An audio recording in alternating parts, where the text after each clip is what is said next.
의학 유전학 교실의 박지환 교수님께서 질병 유전체 연구의 최근 동향에 대해서 강의해 주시겠습니다.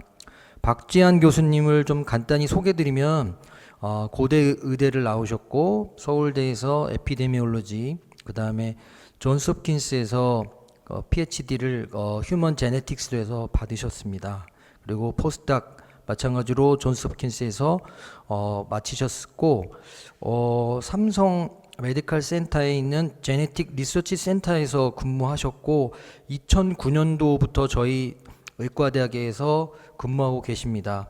그래서 기초에 있는 교수님들을 더 많이 초대하려고 하고 있습니다. 그래서 이번에는 1차 때는 미생물학 교실 교수님, 그 다음에 2차 때는 의학 유전학 교실 교수님 초대 드렸고요. 다음에 또 이런 몰레큘러 워크샵 기회가 있으면 기초 교수님들에서 많은 참여를 기대하면서 강의를 부탁드리겠습니다. 네, 소개해 주셔서 감사합니다. 제가 오늘 강의할 내용은 특별히 그 최근 질병 유전체 의학 측면에서 특별히 그 인구 집단을 대상으로 한 질병의 원인 연구에 초점을 맞춰서 강의를 진행하도록 하겠습니다.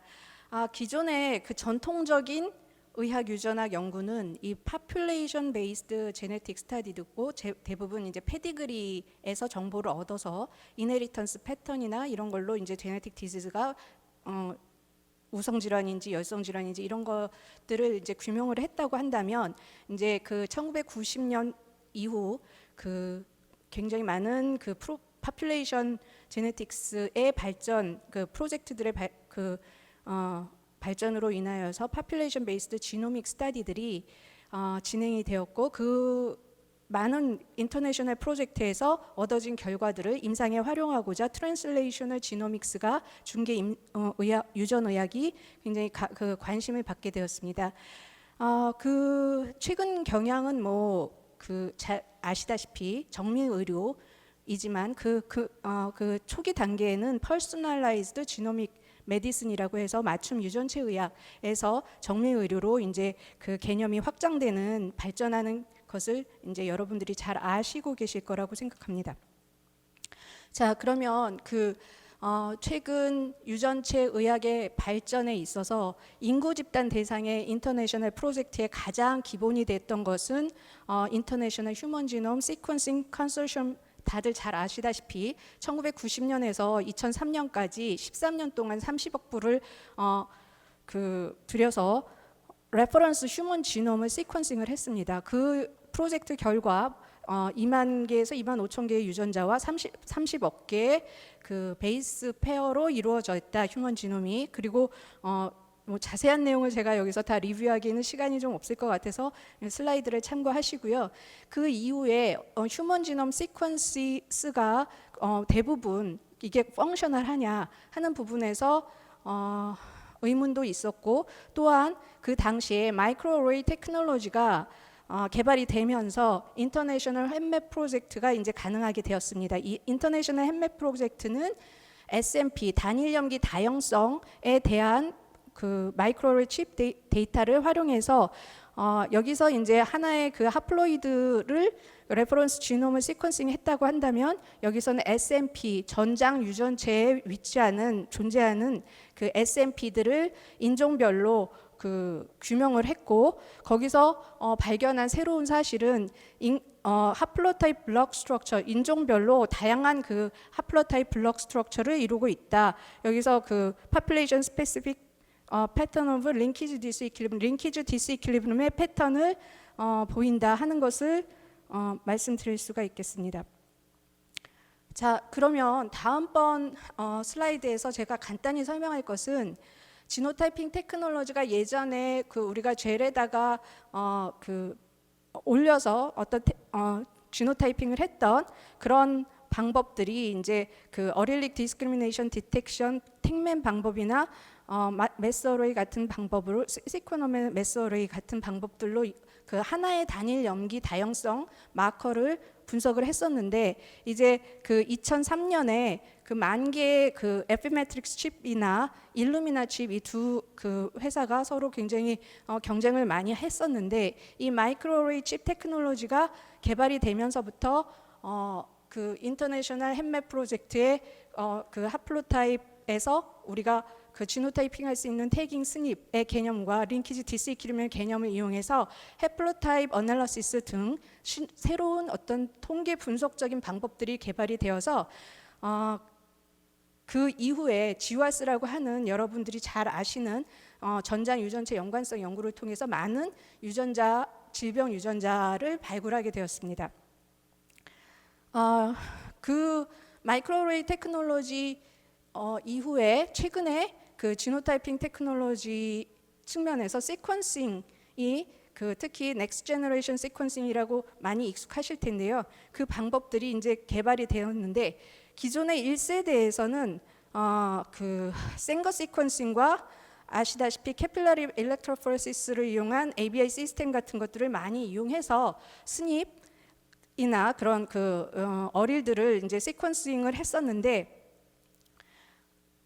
잘 아시다시피 그 2005년부터 그 로슈의 454 파이로 시퀀서가 개발이 되면서부터 다양한 뭐 일루미나 하이식이라든가 하이식 엑스텐이라든가 아니면 노바식 같은 것들이 개발이 되고 있는데 그러한 방법들은 모두 다 이 숏리드 즉 원 K 베이스 이내의 그런 어떤 짧은 숏리드를 시퀀싱 하는 방법이고 이러한 그 하이스로프 시퀀서 넥스트 제너레이션 시퀀싱이 시작되면서 이 부분을 이런 테크놀로지를 세컨드 제너레이션의 시퀀싱이라고 우리가 구분을 합니다. 그 이후에 그 뭐 헬리코스에서 그 첫 번째 이니셜한 폼의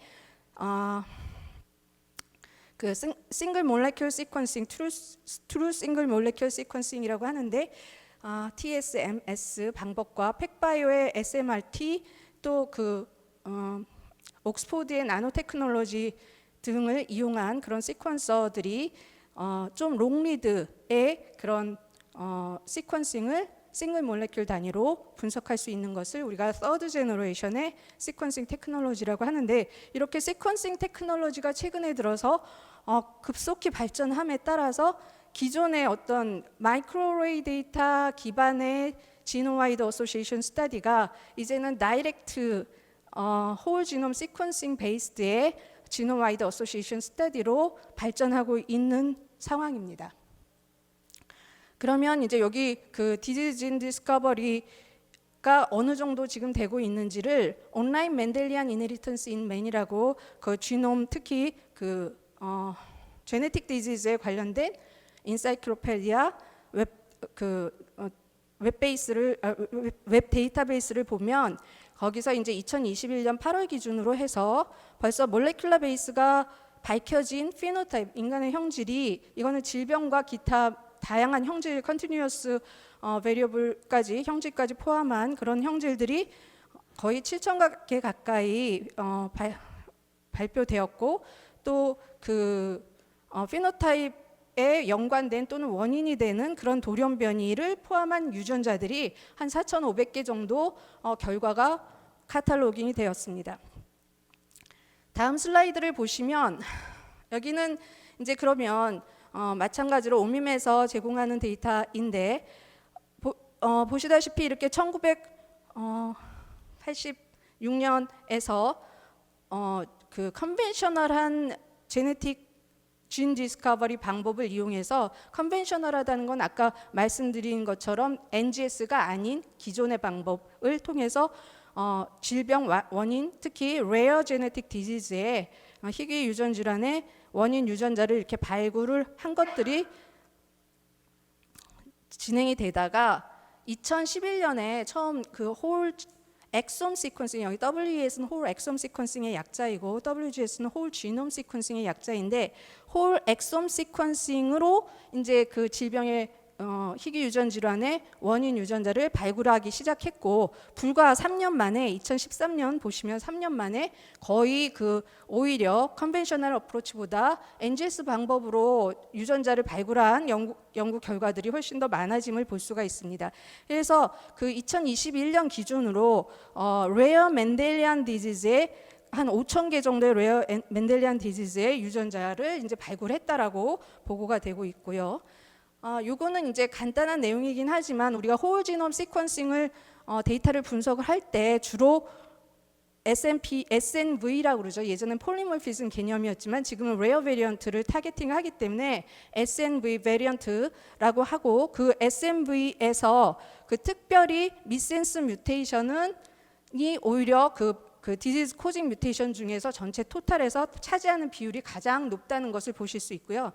인델이라고 많이 아실 텐데 스몰 인서션 딜리션 베리언트 같은 경우가 질병 디지즈 코징 뮤테이션이 25% 됩니다. 근데 이런 것들은 이제 데이터가 축적되면서 어느 정도 변화가 있겠지만, 그러니까 달라질 수 있겠지만 여태까지 2016년 기준으로 카탈로깅 된 것으로는 이렇게 미센스 뮤테이션, 즉 아미노 액시드 서브스티튜션을 이루는 펑셔널 스닙과 NS 스닙이라고 하죠.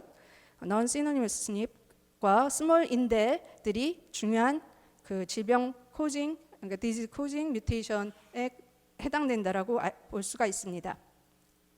자, 그다음에 슬라이드를 보시면 우리가 임상에서 실제로 또는 보건의료 측면에서 봤을 때 지놈 베이스드 인포메이션이 참 중요하다라는 걸 모두 다 알고 있는데, 특별히 이 바이오 마커나 제네틱 마커를 우리가 발굴하려고 하는 단계들이 조금 목적이 다를 수 있는데, 이렇게 질병 예방 측면에서 어떤 베이스라인 리스크, 즉 서셉터빌리티, 감수성 정도를 추정하거나 또는 프리클리니컬 스테이지에서의 어떤 하이 리스크 그룹을 타겟팅하는 것, 그런 정도의 단계에서는 이 싱글 지노믹스라고 해서 스테이블 지노믹스라고 해서 SNP 파인딩이나 바이오마커 파인딩이나 또는 이제 하플로타입 매핑, 또 시퀀싱 같은 것들을 분석을 주로 하고, 실제로 질병이 발생해서 진행이 되면서 어떤 프로그노시스, 어떤 약물에 대한 반응성이나 또는 예후의 변화가 어떻게 달라지는지에 대해서는 다이나믹 테스팅, 펑셔널 지노믹스에 해당되는 이런 부분들을 연구하게 됩니다. 이 슬라이드는 이제 대부분 다 잘 아시겠지만 우리가 그러면 파퓰레이션 제네틱스에서 질병의 원인 연구를 할 때, 질병 유전체를 발굴하고자 할 때 많이 쓰는 연구 방법론입니다. 특히 파퓰레이션의 인구 집단 연구에 제가 포커스를 둔다고 했는데, 여기 크로스 섹셔널 단면 연구나 환자 대조군 연구, 코호트, 프로스펙티브 코호트 스타디를 주로 많이 활용하고, 여기서 어느 정도 임상적으로 활용 가치가 있는 베리언트들은 랜더마이즈드 컨트롤 트라이얼 같은 것을 이용해서 분석을 합니다. 최근에는 아까 이동진 교수님도 말씀하셨지만 멀티플 컴패리즌 코렉션의 문제 때문에 샘플 사이즈를 많이 합쳐서 분석을 해야 되는 이슈가 있어서 메타 어널리시스 부분이 이제 굉장히 강조되고 있습니다. 자, 다음 슬라이드를 보시면 이건 이제 제가 내용이 여기저기 굉장히 좀 다르게 표현된 곳들이 많이 있어서 하나의 슬라이드로 정리를 해봤습니다. 그래서 우리가 인구 집단을 대상으로 한 질병의 원인 연구를 하는 학문 분과가 에피데미올로지라고 할 때, 그 에피데미올로지에서의 연구 디자인은 이렇게 옵저베이션을 관찰적 연구와 실험적 연구로 구분을 할 수가 있습니다. 관찰적 연구에서 디스크립티브 스터디가 있겠지만, 저희는 이제 특별히 이 애널리티컬 스터디, 분석적 연구에서 우리 많이 쓰이는 아까도 말씀드린 단면 연구, 환자 대조군 연구, 코호트 연구, 여기서 프로스펙티브 코호트 스터디뿐만 아니라 전향적뿐만 아니라 후향적인 리트로스펙티브 코호트 스터디나 케이스 코호트 스터디, 네시 케이스 컨트롤 스터디 같은 것들도 비용 효과 면에서 이점이 있기 때문에 이런 스터디 디자인을 많이 활용한다는 것을 말씀드리고요. 그다음에 랜더마이즈 컨트롤드 트라이얼은 이제 클리니컬 트라이얼에서 임상에서는 좀 많이 활용하는 그런 스터디 디자인일 것입니다. 그러면 특별히 그 유전적인 원인 연구를 하기 위한 파퓰레이션 제네틱 스터디에서는 제네틱 에피디밀리오스 프로세스를 따라서 질병의 원인을 분석을 하는데 뭐 잘 다들 아시다시피 그 패밀리 어그리게이션 또 유전성 연구인 헤리터빌리티 스터디 그러면 실제로 우성 유전이냐 컴플렉스 디지나 아니면 열성 유전 질환이냐 하는 그 세그리게이션 어널리시스 분석을 통해서 어느 정도 이 질환이 유전성을 보이는 질환이라고 한다면 그러면 그 질환의 진짜 유전적인 변이, 원인, 코징, 뮤테이션은 무엇인가를 찾기 위해서 디지즈 진 아이덴티피케이션을 하게 됩니다. 이 디지즈 진 아이덴티피케이션을 할 때 우리가 전통적으로 사용하던 방법은 가족을 대상으로 한 링키지 어널리시스였으나 최근에는 파퓰레이션 환자 대조군이나 코호트 데이터를 이용해서 어소시에이션 어널리시스를 주로 하고 이 레인지를 처음 이니셜 스테이지에서는 지노마이드 어소시에이션 스터디로 분석을 한 이후에 다시 타겟팅해서 네로우 다운해서 그 리전을 파티큘러 리전을 파인 매핑하는 방법 그 다음에 그 파인 매핑 하고 그 부위에 그 크로모조말 리전에 존재하는 후보 유전자, 펑셔널한 유전자를 찾아내는 방법으로 디지즈 아이덴티피케이션을 했습니다. 이렇게 질병의 원인 유전자를 발굴하고 위치를 발굴하면 그것이 진짜 어떤 특성을 가지고 있는지 또 파퓰레이션 레벨에서는 어떤 영향력을 보이는지 유전자끼리 인터랙션을 하는지 환경과 인터랙션 하는지 하는 부분들을 이제 연구하게 됩니다. 자 그러면 오늘 조금 더 초점을 맞춰서 말씀드릴 것은 먼저 지노와이드 어소시에이션 스터디입니다. 2005년에 여기 AMD라고 이제 풀어서 쓰지 못해서 죄송한데요. Age Related Macular Degeneration 노인성 황방병선증의 그 지노와이드 어소시에이션 스터디가 처음으로 아주 큰 성과를 올려서 CFH 유전자라고 그 굉장히 그 헤리터빌리티를 많이 설명하는 그런 유전자를 발굴을 했었습니다. 이 당시에는 Common Disease, Common Variant Hypothesis, 즉 프리퀀트한 유병률이 높은 당뇨병 같은 그 질환은 당연히 베리언트 뮤테이션도 프리퀀트 할 거다라는 가정하에서 이 그 가설을 기반으로 해서 연구를 시작했고 처음에는 NHGRI 그 미국 NIH 산하의 유전체 연구센터에서 이 데이터를 GWAS 발표되는 여러 그 GWAS 데이터를 카탈로깅을 하면서 진 매핑을 했었는데 여기 크로모존 1번부터 XY 크로모존까지 어느 위치에 스닙들이 존재하는지 그런 질병 원인 유전 변이가 존재하는지를 매핑을 했었습니다. 이걸 진 매핑이라고 합니다. 그래서 진 매핑을 했는데 2007년 버전만 해도 굉장히 많지 않았는데 2012년이 되니까 다 각종 형질에 대한 진이 발굴됨을 볼 수가 있습니다.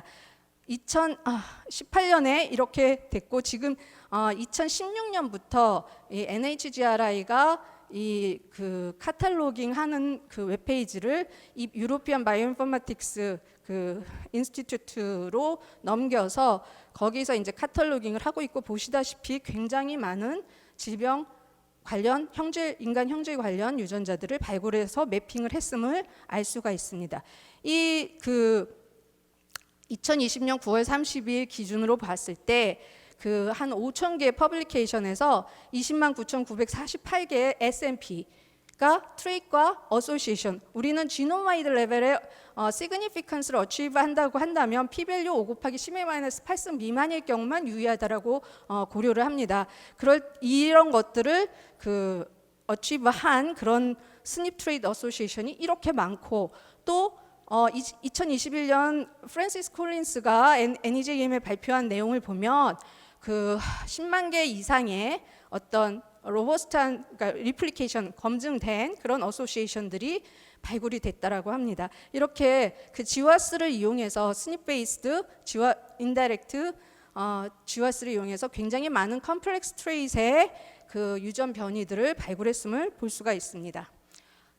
제가 오늘 발표에서는 특별히 무슨 그 세부적인 분석 방법을 설명하고자 하지는 않지만 굉장히 좀 혼동이 많이 있을 수 있어서 GWAS 분석 또는 연구 진행의 프로세스를 나름대로 정리를 해보았습니다. 그래서 보시면 이제 환자 대조군의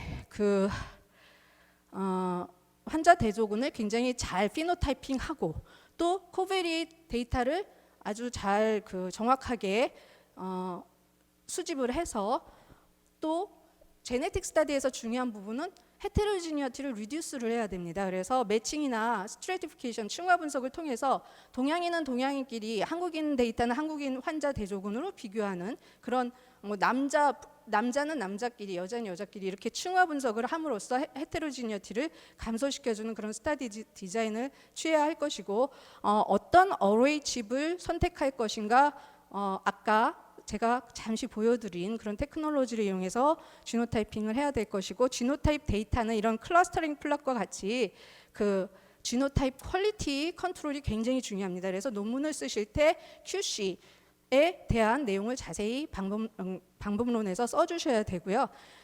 그다음에 이제 임퓨테이션이라고 해서 여기서 자세히 설명하기에는 조금 복잡한 개념인데 링키지 디스이퀄리브럼을 계산해서 우리가 실제로 지노타이핑 하지 않은 스닙 어레이는 모든 베리언트를 다 지노타이핑하는 것이 아니기 때문에 지노타이핑을 하지 않은 베리언트도 우리가 홀 지놈 시퀀싱 레퍼런스 지놈 데이터 코리안 레퍼런스 지놈 데이터도 있는 거 잘 아실 겁니다. 그런 레퍼런스 홀 지놈 시퀀스 데이터를 이용해서 링키지 DC 페어와이즈 링키지 디스이퀄리브럼을 계산한 다음에 그걸 이용해서 우리가 실제로 환자 100명, 컨트롤 100명 이렇게 적게 하면 안 되겠지만 환자 한 1000명, 컨트롤 1000명에 대해서 S&P 마이크로레이 데이터를 분석한 것을 다시 레퍼런스 지놈에다 임퓨트해서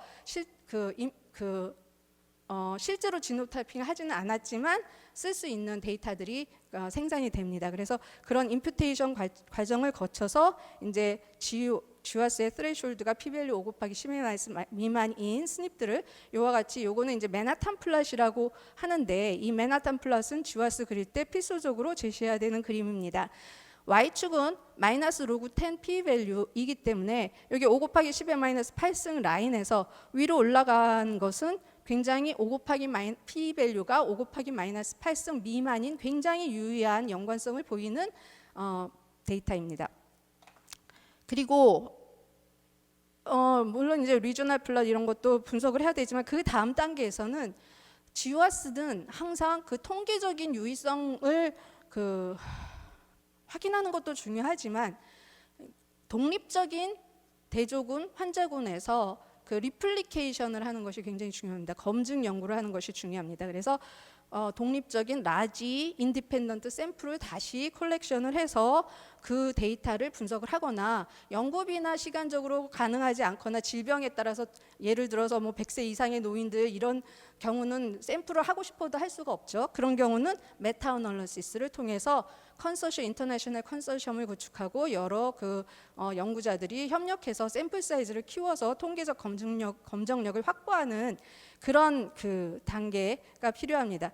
그 다음에 이제 주로 GWAS 연구 결과를 발표할 때 제시해야 될 것들이 이제 셀이나 아니면은 마우스 갖고 애니멀 모델 가지고 펑셔널하게 컨펌을 해주면 굉장히 좋겠지만 시간과 여러 가지 비용 문제 제한 때문에 기존에 축적된 여러 데이터들을 데이터베이스화해서 그 데이터베이스에서 널리지 베이스라고 하는데 거기서 밸리데이션을 할 수 있는 데이터베이스들이 많이 있습니다. 그래서 인실리코 펑셔널 어널리시스를 하는 폴리펜2나 또 네트워크 어널리시스 많이 들어보셨겠지만 스트링이라는 프로그램이나 아니면 패스웨이 지오 분석 이런 것들을 분석을 해서 내가 발굴한 인구 집단을 대상으로 발굴한 이 베리언트가 어떤 유전자의 링키지 디스이퀄리브럼 상태에 존재를 하고 이 유전자는 어떤 이 특정 내 타겟 질환에 대해서 기능적인 연관성을 보이는지를 이렇게 서포트를 하는 에비던스를 좀 제시를 해줄 필요가 있습니다. 자, AMD 아까 말씀드렸듯이 2005년에 처음 CFH 유전자가 발굴이 되었는데 그 이후에 최근에 계속 연구가 이제 축적돼서 전 세계적으로 축적돼서 데이터들을 합쳐서 분석을 했을 때 보시다시피 CFH 유전자는 컨벤셔널 어프로치를 통해서 아이덴티파이한 CFH 유전자는 여전히 이렇게 높은 것을 알 수 있습니다. 거의 10의 마이너스 몇백 승 이렇게 되죠. 근데 여기 빨간색으로 표시해 놓은 것은 다 그 기존의 컨벤셔널 어프로치로 발굴되었던 캔디데이트 어프로치에서도 GWAS에서 발굴되었던 그런 내용들이고요. 그다음에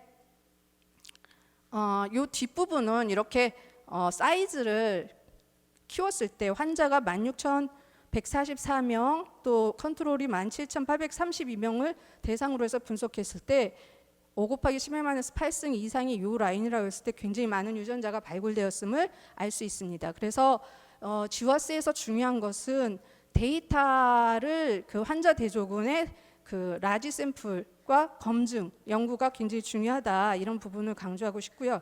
이거는 타입 2 다이비티스에서 테크놀로지가 당뇨병 유전자 우리가 잘 알고 있는 이런 유전자들이 처음에 그 캔디데이트 어프로치나 링키지 스타디나 캔디데이트 어프로치를 통해서 이제 빨강색은 분석이 되다가 회색은 이런 GWAS나 메타보칩 다 스닙 어레이죠. 스닙 어레이를 통해서 많은 유전자들이 당뇨병 연관 유전자들이 발굴이 되었습니다. 여기서 보시면 이제 이때야 돼서야 그 엑솜 그러니까 엑솜 와이드 그러니까 홀 엑솜 시퀀싱 홀 엑솜 시퀀싱을 이용한 방법이 이제 처음 그 당뇨병과 관련돼서 결과를 발표하였고 이 엑솜 어레이도 스닙 베이스드이기 때문에 그렇고요.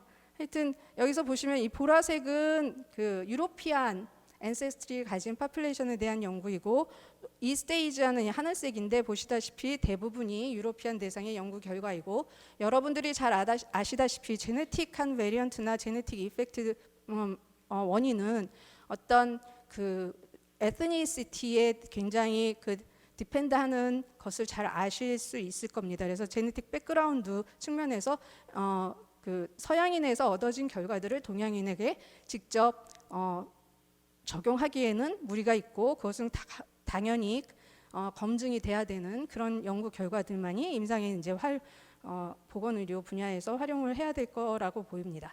자, 이거는 이제 간단히 요즘 최근 몇 년 동안 그러면 이렇게 GWAS에서 얻어진 스닙 어레이 데이터, 그러니까 유의한 제네틱 베리언트들을 그러면 어떻게 활용을 하느냐 하는 부분에서 폴리제닉 리스크 스코어가 많이 각광을 받고 있습니다.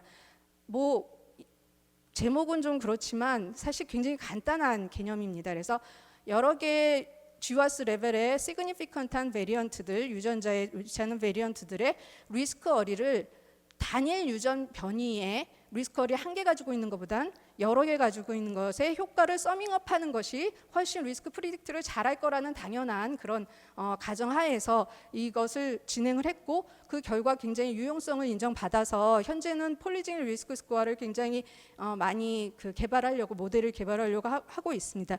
일예로 그 초창기에 2015년에 그 10년의 어떤 그 브레스트 캔서 유방암의 리스크, 인시던스 리스크를 이제 봤을 때 여기 빨강색이 이제 레퍼런스라고 할 때 그거는 이제 47세의 영국 여성들의 어떤 브레스트 캔서 인시던스를 기준으로 해서 그 리스크 스코어를 디스트리뷰션으로 봤을 때 80% 이상이면 굉장히 하이 리스크의 그룹에 속하는 그런 군과 또 20% 미만, 즉 로우 리스크 그룹을 비교했을 때 이렇게 굉장히 그 10년 동안의 브레스트 캔서 인시던스가 높아지는 것을 확인할 수 있습니다. 그런데 더군다나 이 패밀리 히스토리 정보를 패밀리 히스토리가 있는 경우에 그 리스크 스코어를 결합을 하면 엄청나게 더 많은 프리딕터빌리티가 증가함을 볼 수가 있습니다. 그래서 폴리제닉 리스크 스코어에서의 패밀리 히스토리는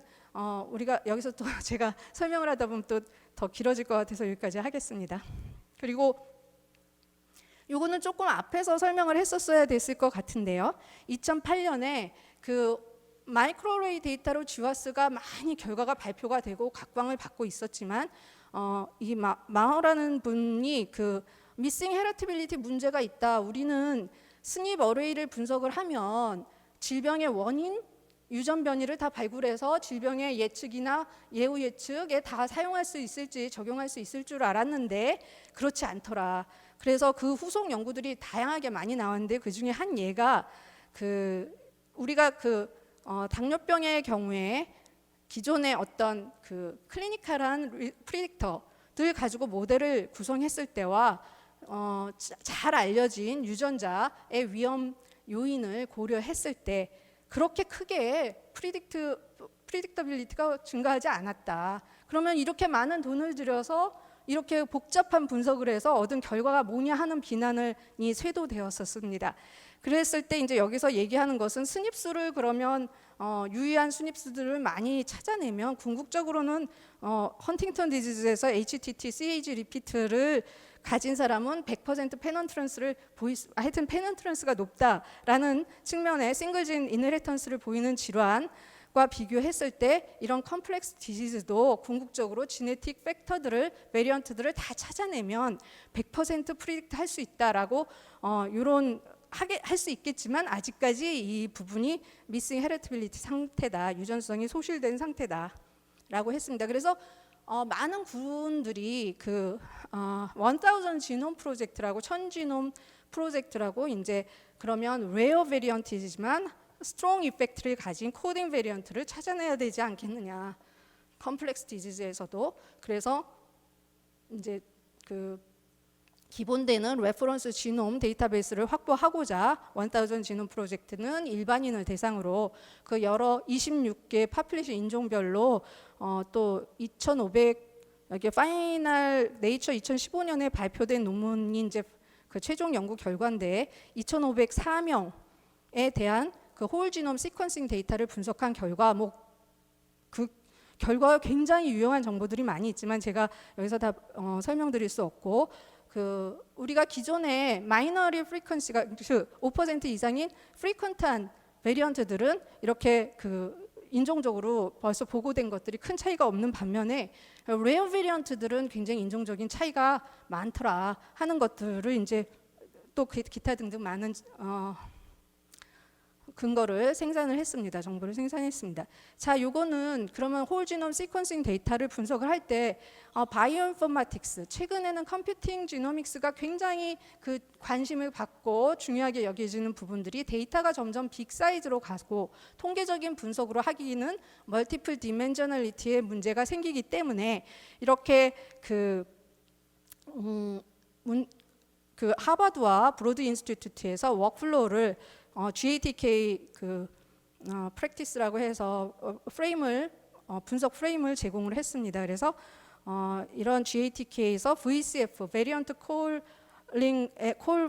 파일을 이제 확보를 하면 그 다음에 우리가 알고 있는 통계 분석이나 머신러닝이나 이런 분석에 들어갈 수 있는 이제 베리언트 파일을 확보하는 과정들입니다.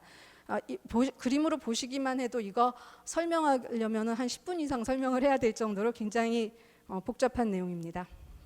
자, 그러면 우리가 다시 이제 정리를 하면 홀 지놈 시퀀싱 베이스드의 GWAS와 LD 베이스드 인다이렉트 GWAS, 링키지 DC킬을 기반으로 해서 그 정보를 기반으로 하는 인다이렉트 GWAS와 홀 지놈 시퀀싱 GWAS로 구분을 할 수 있는데 최근에 하고자 하는 것은 이 다이렉트 GWAS입니다. 그래서 모든 베리언트에 대해서 이게 질병에 얼만큼 연관성을 보이는지를 분석하고 싶은데 문제는 보시다시피 베리언트 숫자가 우리가 테스팅하고자 하는 베리언트 숫자가 많으면 많을수록 우리가 동시에 테스트하는 가설수가 증가되는 것입니다. 그래서 0.05 나누기 넘버 오브 베리언트가 본페로니 코렉션의 p-밸류이기 때문에 이 홀지놈 시퀀싱의 경우에 스닙 데이터 스님만 대상으로 한다고 할지라도 샘플 사이즈를 충분한 통계적 검정력을 확보하기가 어렵기 때문에 진 베이스드 즉 버든 테스트 이런 걸 통해서 쥔으로 묶어서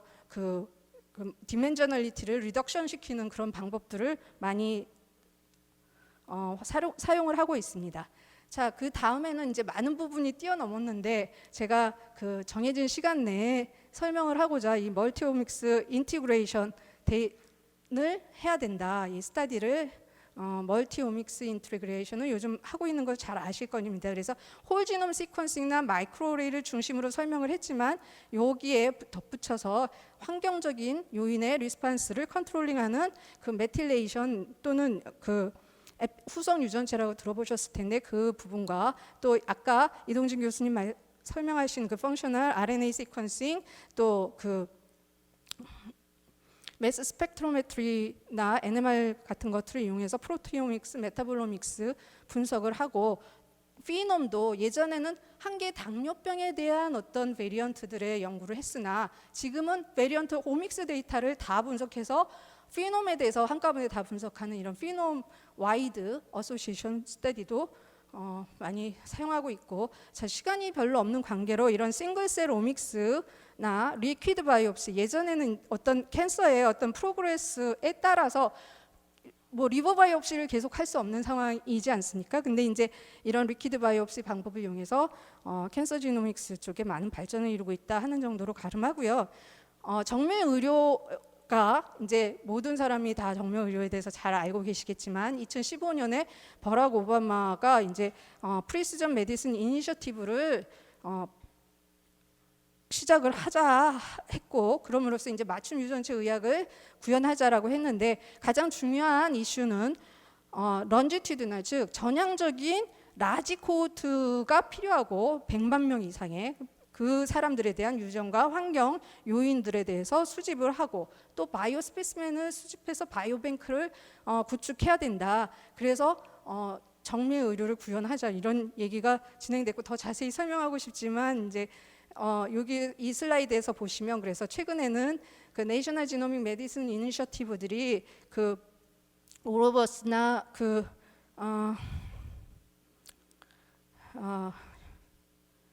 잉글랜드 지노믹스와 같이 잉글랜드 지노믹스는 10만 명의 홀지놈 시퀀싱을 분석한다 하는 것이고 각국에서 이렇게 정밀 의료를 구현하기 위한 그 파퓰레이션 론지튜디널한 코호트를 구축하고 있습니다. 홀지놈 시퀀싱 데이터를 생산하고 있습니다.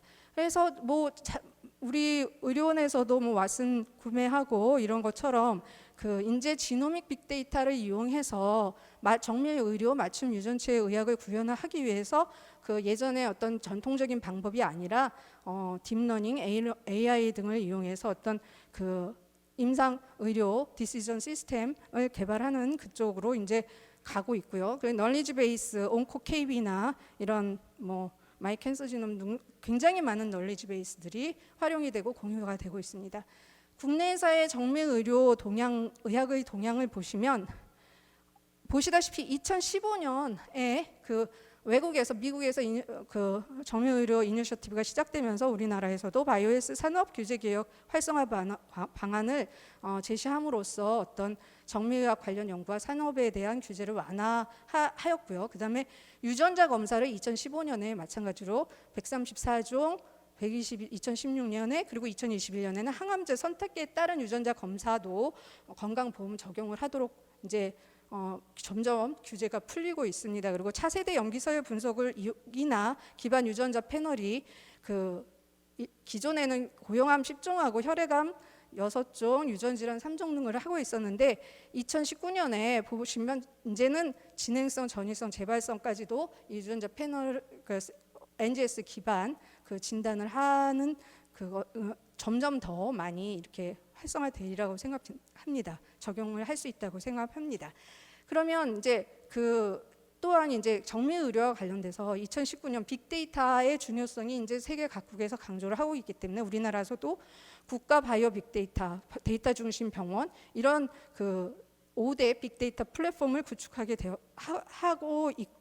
할 계획이고 진행하고 있고요. 지금 그 보시다시피 유전체 정보, 임상 정보, 라이프로그 정보, 뭐 의료 정보, 뭐 코호트 정보 등을 합해서 그